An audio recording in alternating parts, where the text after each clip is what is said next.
ഈ വിജയ് എന്ന ബ്രാൻഡ് എവിടെ പോയാലും പുള്ളിൻ്റെതായ ഒരു സ്റ്റാർഡം ഉണ്ടാക്കി വെക്കും എന്നൊക്കെ പറഞ്ഞാൽ ഇത്രയ്ക്ക് ഉണ്ടാവുമെന്ന്, അതും പൊളിറ്റിക്കൽ കരിയറിൽ വരെ പുള്ളി റെക്കോർഡ് ഇട്ടിരിക്കുകയാണ്. ഈവൻ തമിഴ്നാട്ടിൽ കഴിഞ്ഞ വർഷത്തെ ഇലക്ഷന് പോലും ഇത്രയധികം വോട്ടിംഗ് ഉണ്ടായിരുന്നില്ല, പക്ഷേ ഈ ഒരു ഇലക്ഷന് നല്ലപോലെ വോട്ടിംഗ് പെർസെൻറ്റേജ് കൂടിയിട്ടുണ്ടായിരുന്നു. അത് മാത്രമല്ല, വളരെ പെട്ടെന്ന് തന്നെ റെക്കോർഡ് പോലത്തെ ഇലക്ഷൻ വോട്ടിംഗ് ആണ് കാണാൻ സാധിച്ചു ഉച്ചയ്ക്കാവുന്ന മുമ്പ് തന്നെ തമിഴ്നാട്. ഈവൻ ഈ കേരളത്തിൻ്റെ ഇലക്ഷനേക്കാളും എനിക്ക് കൂടുതൽ ഇൻട്രസ്റ്റ് വന്നത് നമ്മുടെ തമിഴ്നാട് ഇലക്ഷൻ തന്നെയാണ്. കാരണം TVK എന്താണ് സംഭവിക്കാൻ പോകുന്നത്? എക്സിറ്റ് പോളിലൊക്കെ ഓൾമോസ്റ്റ് ചെറിയ ഹോപ്പ് കൊടുത്തിട്ടുണ്ടായിരുന്നു തമിഴ്നാട്ടിൽ TVK ഭരണത്തിൽ വരുമെന്നൊക്കെ പറഞ്ഞിട്ട്.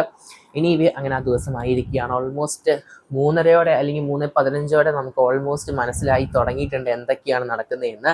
രാവിലെ നോക്കുമ്പോൾ സത്യം പറഞ്ഞാൽ TVK എന്ന പാർട്ടി തന്നെ കയ്യിൽ 5-10 എങ്ങാണ്ടാണ് ആകെ കാണാൻ സാധിച്ച സീറ്റ് എന്ന് പറയുന്നത്. ലീഡ് പോലും അല്ല, ആകെ കയ്യിൽ നിന്ന് പോയി എന്നൊരു അവസ്ഥയായിരുന്നു തലപതി വിജയിൻ്റെ പാർട്ടി. പക്ഷേ അതിന് ശേഷം സംഭവിച്ചത് കംബാക്ക് എന്നൊക്കെ പറയുന്ന പോലെ എന്താ പെട്ടെന്ന് സംഭവിച്ചു. 11 കഴിഞ്ഞതിന് ശേഷം പിന്നെ ലീഡ് വരുന്ന വഴി കാണുന്നില്ല. ടൈറ്റായി കട്ടയ്ക്ക് 50, 49, 60, 80 ഉച്ച കഴിഞ്ഞപ്പോഴേക്ക് സിനിമ 100 കോടി അടിച്ച പോലെ പുള്ളി ലീഡ് അങ്ങ് 100ആയി. പുള്ളിയുടെ സീറ്റ് 100ന്റെ മേലെ 108 എന്ന് വേണേൽ പറയാം. സ്റ്റാലിൻ്റെ മണ്ഡലത്തിൽ പോലും പുള്ളിക്ക് ലീഡ് കിട്ടിയില്ല എന്നാണ് ഏറ്റവും വലിയ കോമഡി. തമിഴ്നാട് തൂക്കി എന്ന് വേണേൽ പറയേണ്ടി വരും. ഞാൻ കളക്ഷൻ അപ്ഡേറ്റ് പറയുന്ന പോലെ ആയിരിക്കും ചിലപ്പോൾ ഇത് പറയുന്നുണ്ടാവുക. എനിവേ, കേരളം ആരാണെന്ന് നമുക്ക് ഓൾറെഡി അറിയാം, ആരെ കൊണ്ടുപോകുന്നതെന്ന്. കാരണം UDF ആകുമെന്ന് ഓൾമോസ്റ്റ് കൺഫേം ആയിരുന്നു. ഈവൻ നമ്മുടെ പിണറായി വിജയൻ തന്നെ ഓൾമോസ്റ്റ് പുള്ളീൻ്റെ അക്കൗണ്ടിൽ നിന്ന് തന്നെ ഞാൻ CM എന്ന് പറഞ്ഞ ടാഗ് ലൈൻ എല്ലാ കാര്യങ്ങളും പുള്ളി തന്നെ മനസ്സിലായി പുള്ളി ജയിക്കത്തില്ലെന്ന്. ആ രീതിയിലാണ് പുള്ളി തന്നെ കാണിച്ചുകൊണ്ടിരുന്നത്. എനിവേ, ആ 2 വർഷം പുള്ളി നല്ലപോലെ ഭരിച്ചിട്ടുണ്ട്, കുറച്ചെങ്കിലൊക്കെ എന്ന് വേണമെങ്കിൽ പറയാം, എന്നാലും മോശമാണ്.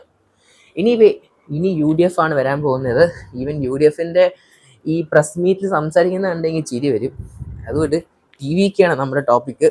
TVK അങ്ങനെ ഒഫീഷ്യലായിട്ട് CM ആവാൻ പോവുകയാണ് നമ്മുടെ തലപതി വിജയ്. ഈ യങ്സ്റ്റേഴ്സ്, ഈ പിള്ളേർ കാണുന്ന പോലെയല്ല, ജെൻസി CMനെ കിട്ടിയെന്ന് വേണേൽ പറയേണ്ടി വരും ചെറുതായിട്ട്. കാരണം യങ്സ്റ്റേഴ്സിൻ്റെ ഒരു പ്രചോദനമാണ് ഈ TVK എന്ന് പറയുന്നത്. കാരണം പിള്ളേർ നല്ല പോലെ ഇറങ്ങിയിട്ടുണ്ട് ഈ TVK എന്ന് പറഞ്ഞ ബ്രാൻഡിലോട്ട്. ലൈക്ക് എല്ലാ തമിഴ്നാട്ടിലും ഒരു ചാൻസ് പുള്ളി കൊടുത്തു കഴിഞ്ഞ് പുള്ളി എന്താണ് ക്രിയേറ്റ് ചെയ്യാൻ പോകുന്നത് ആ ഒരു മൊമെൻ്റാണ് വെച്ച് കൊടുത്തിരിക്കുന്നത്.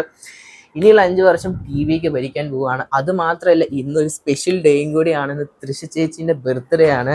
എനിക്ക് അല്ലു അർജുൻ്റെ പുഷ്പ 2 ആണ് ഓർമ്മ വരുന്നത്. ഇന്ന് തന്നെ ഞാൻ CM ആവേണ്ട കാര്യം എന്താടാ? അപ്പോൾ ഇന്ന് ശ്രീവല്ലിൻ്റെ ബർത്ത്ഡേ ആണ്. അതുപോലെ ആ ഒരു സിനിമ പോലെ റിലേറ്റ് ആവുമെന്ന് കുറേ റീൽസ് കാണുന്നുണ്ട്. ആ ഒരു ഇതിൽ പറയുന്നതാണ് ഞാൻ. എനിവേ, ഇന്ന് വൈകുന്നേരം ജനനായകൻ്റെ ഒരു റിലീസ് അപ്ഡേറ്റും സെൻസർ അപ്ഡേറ്റും വരുമെന്ന് ഇന്നലെ ഒരു അപ്ഡേറ്റ് ഉണ്ടായിരുന്നു. എന്തായാലും അതിന്ന് വൈകുന്നേരത്തോടെ വരുവാണെങ്കിൽ ആരാധകർക്ക് ഇതിൽ കൂടുതൽ വേറൊന്നും വേണ്ട, അങ്ങനെ ഞാൻ പറയേണ്ടി വരും. എന്തായാലും കാത്തിരിക്കുന്നത് ചെയ്യാം നമുക്ക്. നമ്മുടെ TVK പാർട്ടിയിൽ നമ്മുടെ തലപതി വിജയ് CM ആവുന്നതും അതുപോലെ തന്നെ ജനനായകൻ്റെ ആ ഒരു സെൻസർ അപ്ഡേറ്റ് ഇന്ന് വൈകുന്നേരത്തോടെ വരുന്നു. എന്തായാലും നിങ്ങളുടെ അഭിപ്രായങ്ങൾ മകത്താതെ കൺബോക്സ് ചെയ്യപ്പെടുക. അപ്പോൾ കാത്തിരിക്കുന്നത് ചെയ്യാം നമുക്ക് എന്തിന് പടത്തിൻ്റെ റിലീസിനായിട്ടും തലപതി CM ആവുന്നത് കാണാനായിട്ടും. Okay, bye. അപ്പോൾ സ്റ്റോക്സ് സൈനിങ് ഓഫ്. സബ്സ്ക്രൈബ് ചെയ്യുക കൂടുതൽ വീഡിയോസിനായിട്ട്.